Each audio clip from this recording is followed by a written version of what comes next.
Olá, boa noite. Acidente entre moto e carro na Avenida JK deixa motociclista ferido. Passageiras de veículo de passeio ficam feridas após motorista de caminhão perder o controle da direção na BR-365 em Patos de Minas. E mais. Motorista de ônibus morre e 10 pessoas ficam feridas em acidente na BR-262 em Luz. Santa Casa de Misericórdia de Patos de Minas divulga alerta de tentativa de golpe.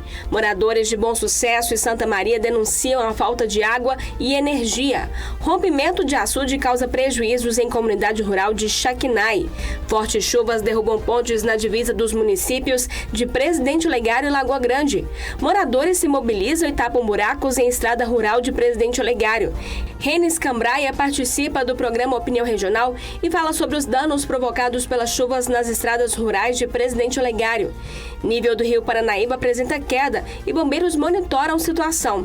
E como começar o ano no azul? Veja dicas para um 2025 financeiramente mais confortável.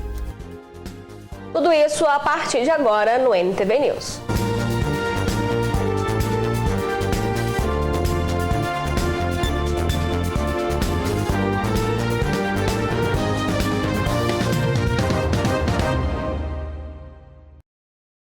Uma mulher de 34 anos que tem perturbado o sossego de comerciantes e usuários do mercado municipal voltou a ser presa ontem.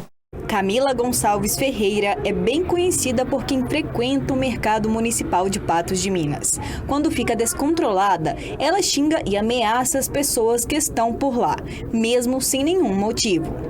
E a polícia militar voltou a ser acionada por problemas que ela estava causando no local. Primeiro, os policiais tentaram conversar com ela, mas Camila continuou perturbando e os policiais tiveram que retornar ao local e conduziram a mulher para a delegacia de plantão. Segundo os comerciantes, ela é conduzida, mas sempre volta e continua perturbando todos à sua volta. Eles cobram providências para o problema, que tem afetado a tranquilidade do mercado municipal. Um acidente entre um carro e uma motocicleta deixou um ferido na Avenida JK, em Patos de Minas. O fato aconteceu ontem à noite. Segundo a Polícia Militar, o motorista do carro seguia pela avenida, sentido centro ao bairro Planalto, quando reduziu a velocidade para entrar em um posto de combustíveis e uma motocicleta colidiu na traseira do veículo. De acordo com informações do SAMU, o motociclista teve fratura exposta na mão e corte profundo na perna. Os passageiros do carro não sofreram ferimentos. O motorista do carro estava com as documentações regulares. No entanto, a corporação informou que o motociclista não teria habilitação para dirigir. O motociclista de 28 anos foi encaminhado para o Hospital Regional Antônio Dias. Um acidente de trânsito deixou 3 mulheres feridas na manhã deste sábado. O fato aconteceu na BR-365 aqui em Patos de Minas. Segundo a Polícia Rodoviária Federal, o condutor de um caminhão-baú perdeu o controle da traseira devido à chuva e o veículo parou atravessado. O motorista do Gol, que seguia atrás, não conseguiu parar e bateu na lateral do caminhão. A parte frontal do carro ficou danificada. Ambos os condutores saíram ilesos e 3 passageiras que estavam no Gol sofreram ferimentos leves. A Polícia Rodoviária Federal interditou a pista por volta de 11 e liberou por volta de 1h30 para a remoção do caminhão. O motorista de um ônibus da Gontijo morreu e 10 pessoas ficaram feridas após a colisão com uma carreta na BR-262 em Luz. O acidente aconteceu no início da madrugada de hoje. Segundo a Polícia Rodoviária Federal, o ônibus seguia de Uberaba, sentido Belo Horizonte, e o caminhão seguia de Bom Despacho para Araxá. A batida de frente entre os veículos aconteceu no quilômetro 549 da rodovia. Com o impacto, o ônibus saiu da pista e caiu por aproximadamente 150 metros, em um barranco próximo à via. O motorista morreu no local e 10 pessoas ficaram levemente feridas. Elas foram levadas para atendimento médico pelas equipes da Triunfo Consebra, administradora do trecho, e também pelo SAMU. Outras 15 pessoas que estavam no ônibus não se feriram. Ainda não se sabe o que causou o acidente. A Polícia Civil esteve no local realizando os trabalhos de perícia. E a Polícia Civil segue trabalhando para identificar as vítimas de um grave acidente na BR-116 em Lajinha, distrito de Teófilo Otoni. O acidente aconteceu no dia 21 de dezembro passado. O acidente ocorreu por volta das 3h30 da manhã. Os 41 mortos estavam no ônibus, que foi atingido por um grande bloco de granito que se soltou de uma carreta bitrem. Após o impacto, o ônibus pegou fogo e explodiu. A maioria das vítimas ficou presa às ferragens e teve os corpos carbonizados. Um terceiro veículo, um carro de passeio, que vinha atrás do ônibus, também se envolveu no acidente, mas os ocupantes tiveram ferimentos leves. O motorista da carreta, Arilton Bastos Alves, chegou a ser encaminhado para a delegacia. Segundo a Polícia Civil, até esse fim de semana foram identificados 37 corpos de vítimas, sendo que 34 já foram retirados pelos familiares. A Polícia Civil de Minas Gerais reforça que o acolhimento aos familiares e os esclarecimentos sobre o processo de identificação e liberação dos corpos continuam a ser realizados pelo setor de assistência social do Instituto Médico Legal. A seguir, ataques de escorpiões. Ocorrências aumentam nessa época do ano. E Santa Casa de Misericórdia de Patos de Minas divulga alerta de tentativa de golpe.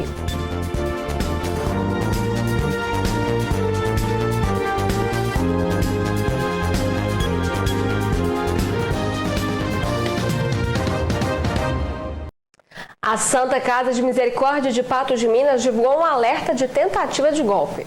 O alerta foi publicado nas redes sociais e no site da instituição. A nota destaca que a Santa Casa de Misericórdia de Patos de Minas é uma instituição filantrópica com atendimento 100% SUS e que qualquer forma de contato utilizando o nome da instituição ou de seus colaboradores solicitando pagamento ou ajuda financeira para tratamentos ou medicamentos se trata de golpe.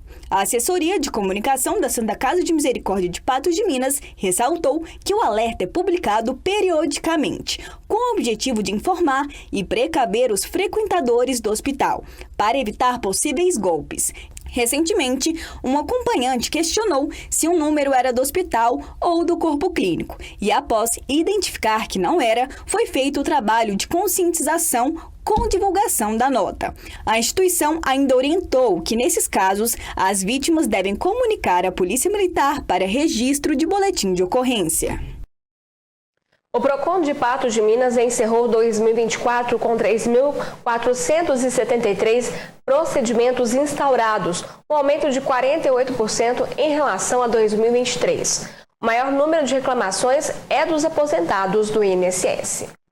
Segundo o coordenador do PROCON de Patos de Minas, Rafael Godinho, a principal demanda foi em relação aos descontos indevidos nas aposentadorias pagas pelo INSS. Esses descontos irregulares foram realizados por associações, confederações e sindicatos com sedes em outros estados. O coordenador do PROCON destacou que as ações do órgão possibilitaram a devolução em dobro dos valores descontados. Os aposentados que estão sofrendo com este tipo de desconto devem procurar o PROCON para que o órgão intime essas entidades a devolverem o dinheiro. Os aposentados e pensionistas do INSS que tiverem desconto de mensalidade associativa no extrato de pagamento contra cheque também podem pedir a exclusão do débito de forma automática pelo aplicativo ou site Meu INSS. O benefício ficará bloqueado para novos descontos, até que o segurado faça o desbloqueio. O PROCON de Patos de Minas fica na Avenida Getúlio Vargas, 245 Centro, onde funcionava o antigo fórum. O telefone fixo do órgão é o 34 3822 9774. Agora um alerta.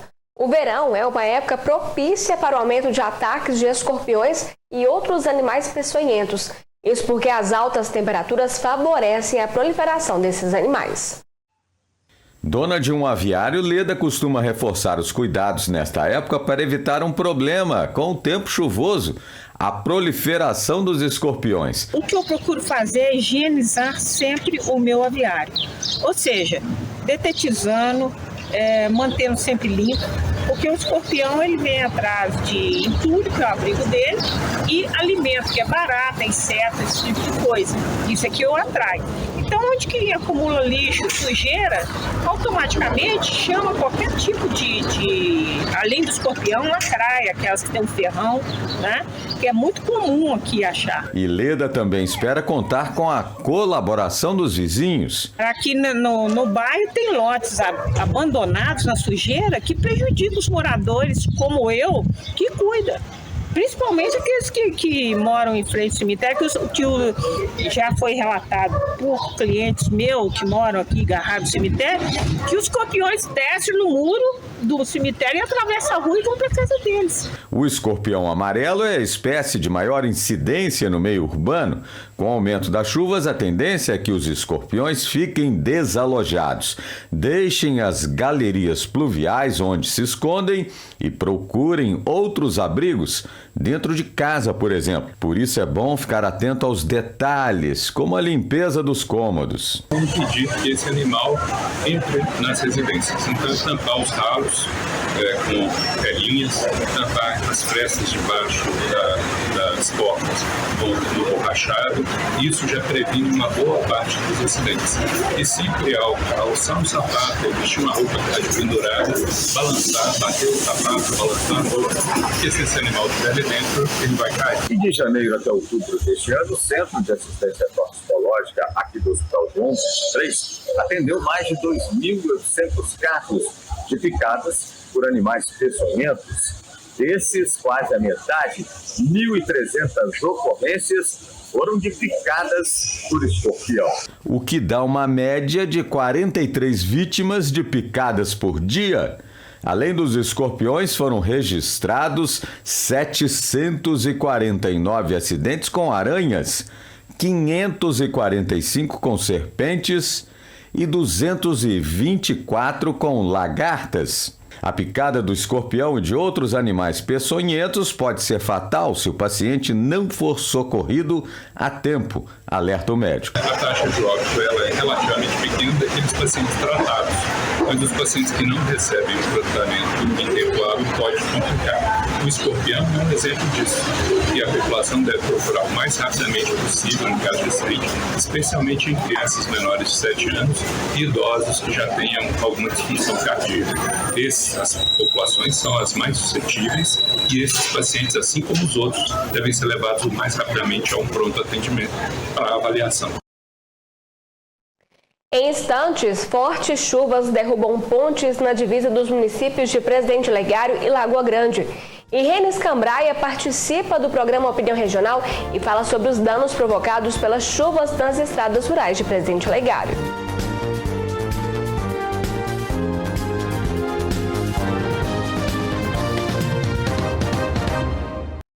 As fortes chuvas que atingiram em Presidente Legário, Lagoa Grande e região provocaram a queda de 2 pontes e danos em outras.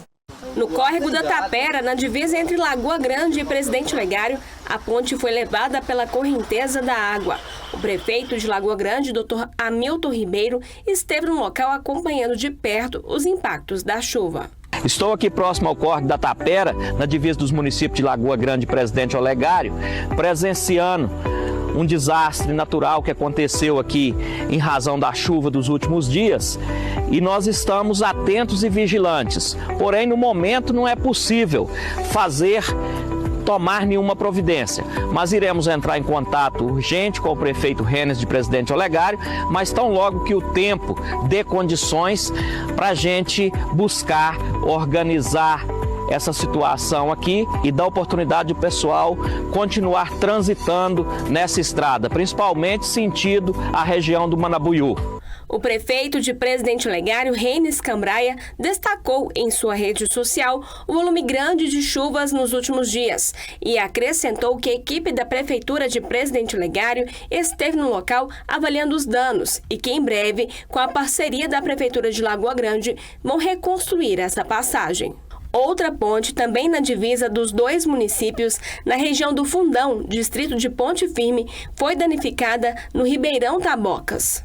No município de Presidente Olegário, a ponte sobre o Córrego da Laranja, região de André Quissé, também foi danificada pela correnteza.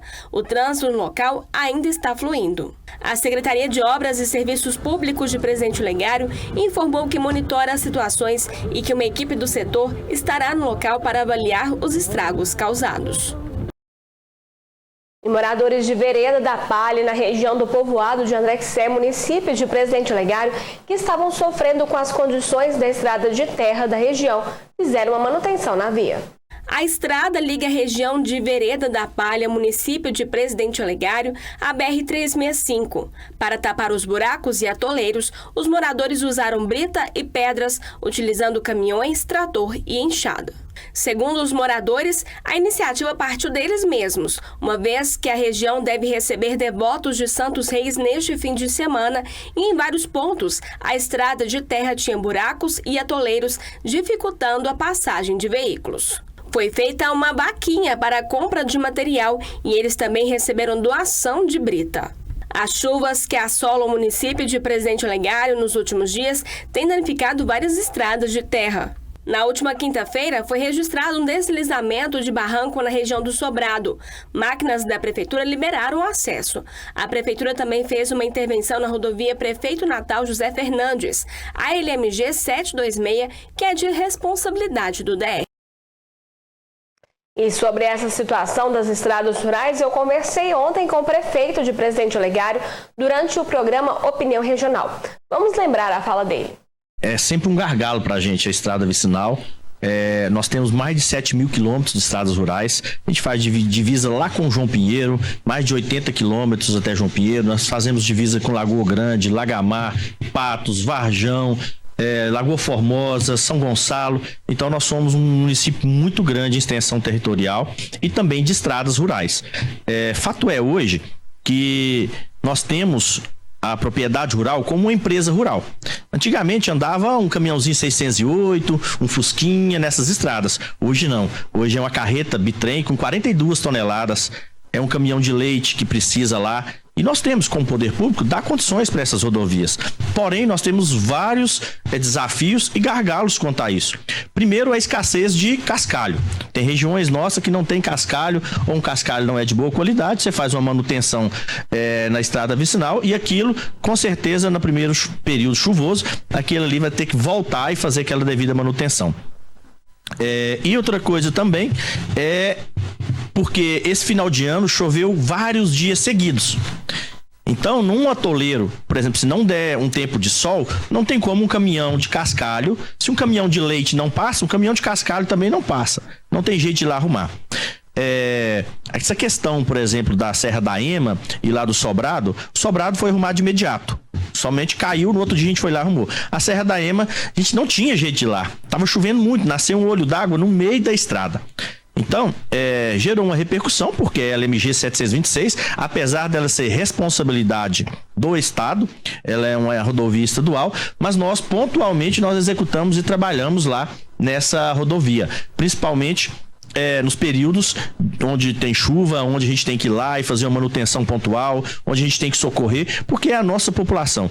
E essa rodovia 726, LMG 726, ela é uma rodovia que ela é uma mestre, onde recebe várias ramificações. Uma das maiores movimentação que nós temos é 726. E essa rodovia, recentemente também, nós tivemos uma notícia muito boa. Já há algum tempo, desde o início do ano passado, vem se fazendo um projeto, aliás, desde 2023, está construindo um projeto de um novo tipo de serviço que o DR está fazendo, que é o TAP, que é o tratamento antipó, que é o antigo chamado asfalto frio, que foi feito antigamente naqueles programas de processo da época do governador Aécio Neves, tipo 410 Lagoa Grande, foi feito esse trabalho. Nós vamos fazer lá na LMG 726. Tivemos a grata satisfação que vão ser 12 quilômetros, vão chegar lá no quilômetro 14, lá na entrada que nós conhecemos da comunidade do Lobo, que vai para Cruzeiro da Prata. Então, será de grande valia para a gente, porque, por exemplo, a Serra da Ema, se tivesse asfaltada, não teria acontecido isso. Tem outros gargalos também que nós temos também nessa região, que é sempre nesse período chuvoso, por exemplo, choveu 3, 4 dias direto.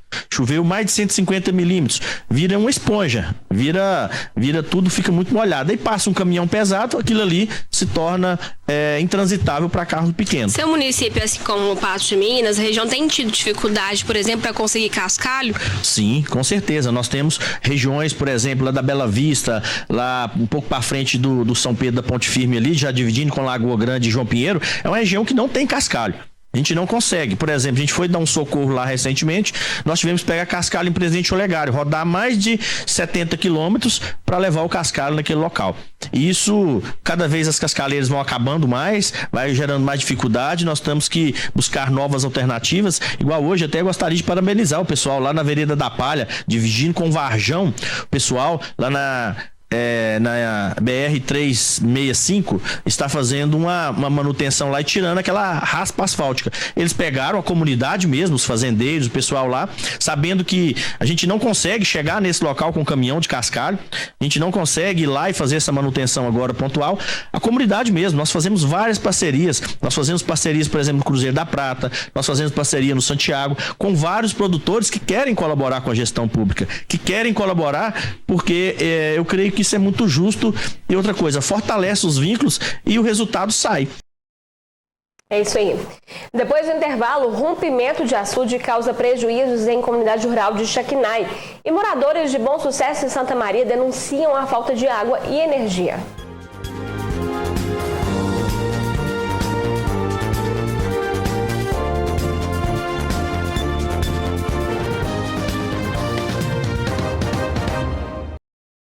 Moradores de Bom Sucesso e Santa Maria, comunidades que pertencem a Patos de Minas, denunciam que estão há mais de 4 dias sem água e sem eletricidade.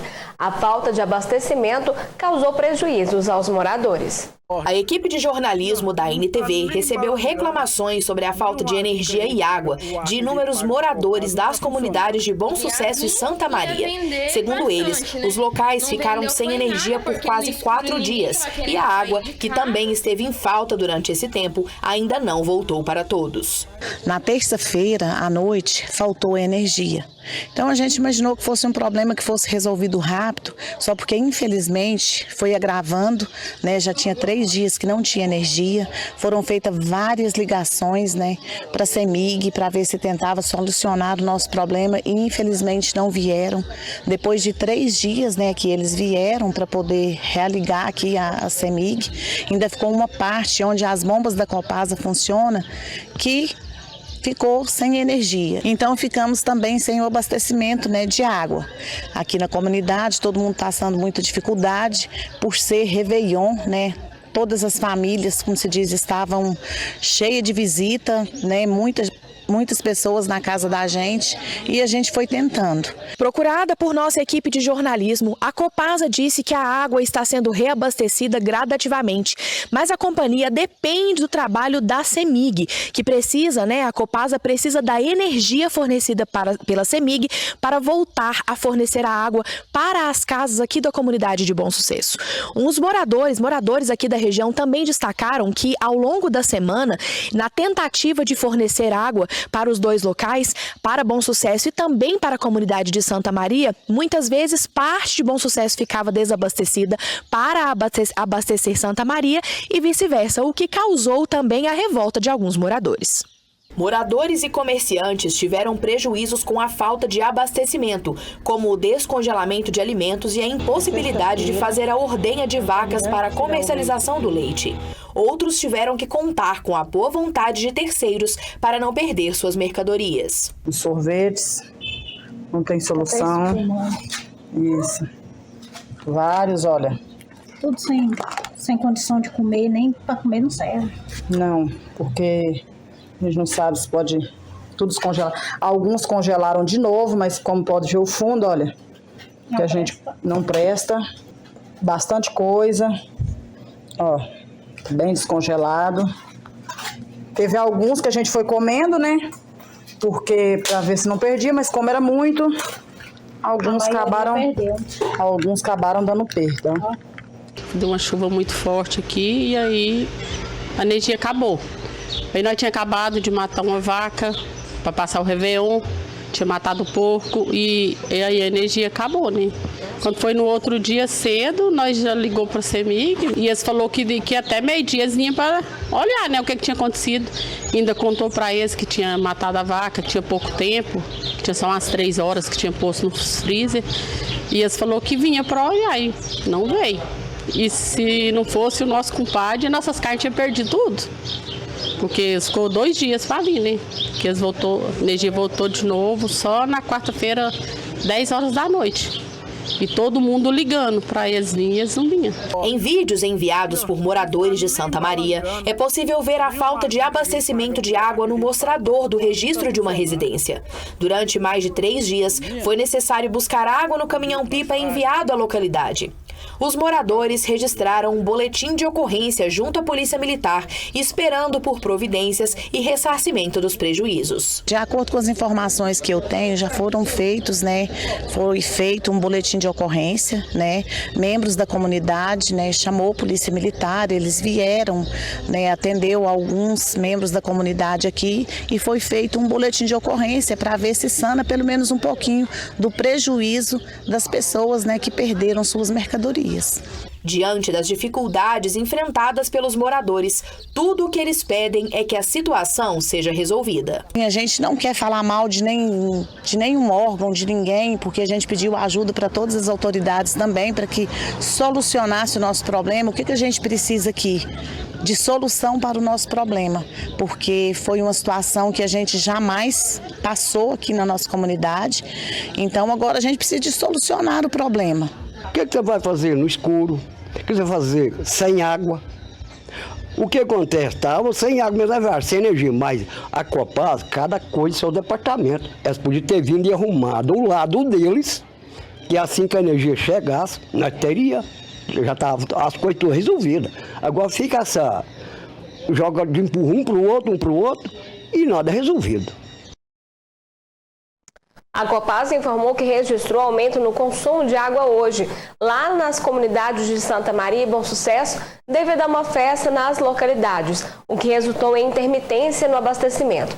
A empresa pontuou que está realizando manobras operacionais desde as primeiras horas do dia para normalizar o abastecimento de água nestas comunidades.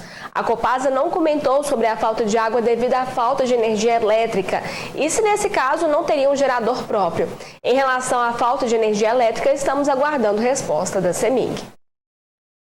Moradores do chacreamento Chaquiná enfrentam prejuízos e cobram soluções após o rompimento de um bolsão d'água em uma fazenda próxima. Com casas alagadas e ruas destruídas, as famílias estão preocupadas. No último dia 31, moradores do chacreamento Chaquiná enfrentaram momentos de tensão após o rompimento de um bolsão em uma fazenda próxima à comunidade. O incidente causou grandes estragos, incluindo a destruição do asfalto interno do chacreamento, alagamento de diversas casas, danos a materiais de construção e até mesmo prejuízos a veículos estacionados. Ela estourou, invadiu várias casas, arrancou asfalto, levou material de construção, entrou dentro de carros aqui.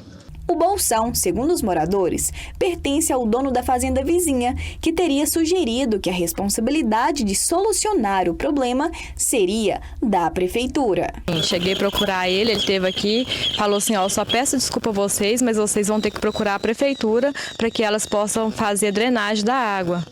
Foi onde eu liguei para vocês, na NTV, para procurar saber se é a prefeitura ou se é ele que tem que fazer essa limpeza, para que não venha acontecer novamente, para a gente não ser prejudicado. Os moradores afirmam que várias famílias sofreram prejuízos consideráveis. Minha casa mesmo levou os materiais de construção e invadiu 2 carros. Na casa dos vizinhos, entrou dentro das casas e aqui na rua arrancou o asfalto. A gente passou por muito medo, porque lá são 7 bolsões de água, estourou só um. Imagina se estoura mais. Estava lá em casa mais meu esposo, quando do nada ele me gritou, falou que a água estava vindo do banheiro. Eu assustei, né? Achei que era alguma encanação que tinha estourado. A gente olha para os outros cômodos, não tinha lugar onde a água não estava nadando. Tinha muita, mas muita água mesmo, parecendo uma enchente. Sabe? Foi assim, constrangedor. E aquela luta, aquela labuta para puxar água, para puxar, mas não tinha jeito. Nem serviço ainda pro outro dia, não só como eu, como a maioria dos vizinhos, passou por esse transtorno. E um desaforo maior, desculpa da palavra, é o proprietário da fazenda vir falar em procurar a prefeitura, porque, que eu me entendo, os bolsões estão por dentro do patrimônio dele, não do acesso lá de fora e muito menos dentro do condomínio. A gente não consegue sair de casa. A rua nossa acabou e a gente teve prejuízo aqui até com o carro também. A comunidade teme novos rompimentos e cobra providências imediatas. Todo ano, nessa época da chuva, a água invade minha casa, porque ali a minha casa ficou num lugar onde que a água passa mesmo. E como se estourou o bolsão pequeno. Agora, se estourar os lá de cima, que diz que lá tá cheio, mas tá fundo e não corre risco. Mas e se vir estourar? E todo ano é isso, a água invadindo minha casa. Eu não tive ano novo, não tive comemoração, porque era na terça, dia 31, às 10 horas, a água invadindo lá a varanda, entrando dentro de casa. E eu tenho menino pequeno, a gente já assusta esse também. Na quarta, onde que a gente teve que limpar, é aquele barro, uma caatinga. Então, como se diz, hoje foi isso. E amanhã? Vinha acontecer o pior? Estamos aguardando a resposta da prefeitura e também do proprietário da fazenda.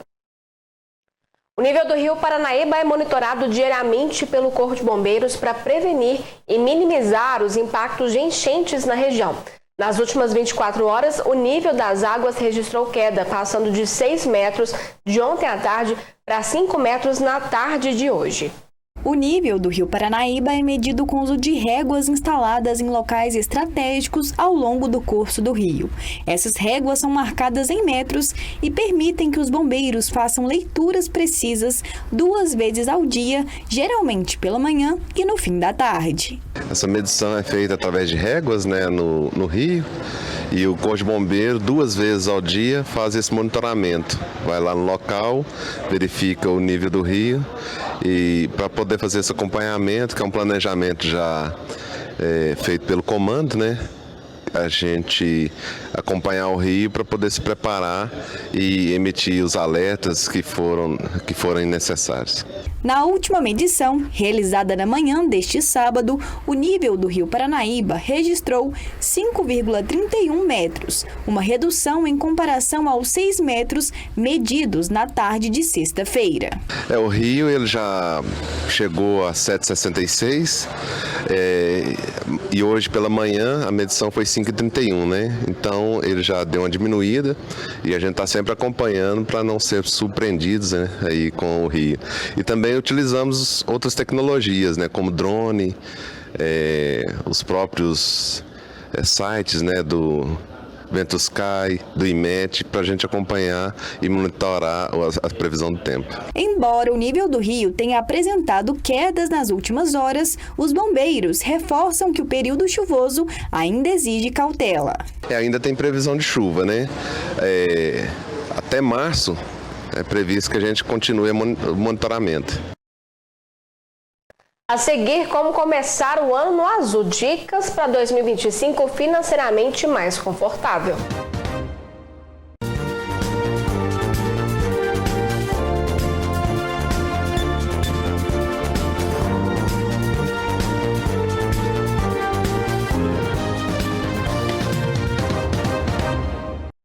É um verdadeiro desafio começar o ano no azul, E para quem acabou gastando a mais durante a época de recesso e festas do fim de ano, isso é complicado. A ideia agora é tentar fazer um bom planejamento financeiro com dicas para que 2025 tenha uma situação mais confortável.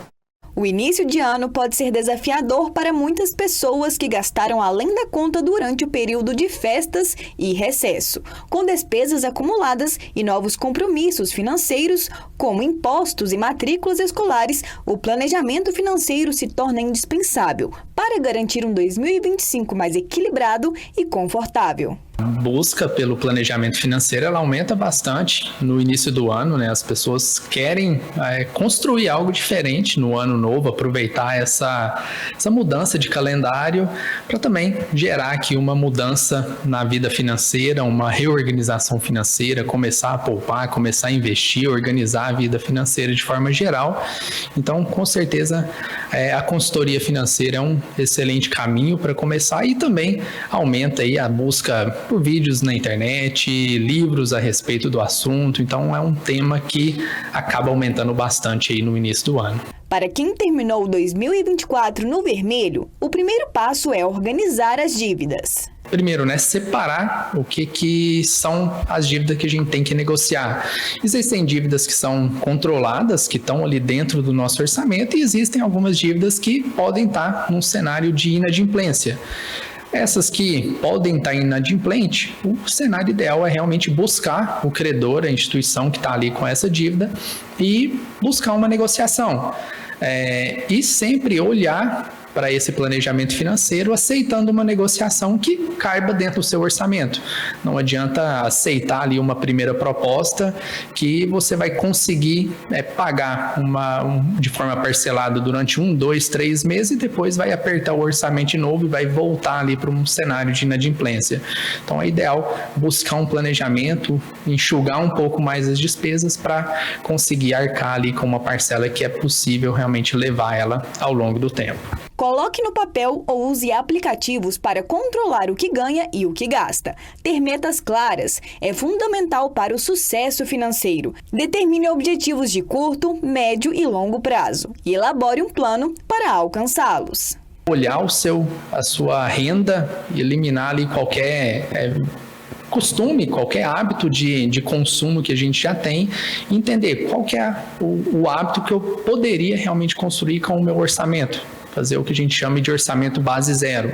Começando com a minha renda atual, o que seria o ideal ali para eu gastar com moradia, gastar com alimentação, com momentos de lazer, com atividades que eu tenho ali para fazer no meu dia a dia, e depois olhar para o que você já realiza e tentar levar isso ao máximo próximo ali do que seria o orçamento ideal. Começar o ano no azul pode parecer um desafio, mas com organização, disciplina e planejamento, é possível transformar 2025 em um ano financeiramente mais estável e tranquilo.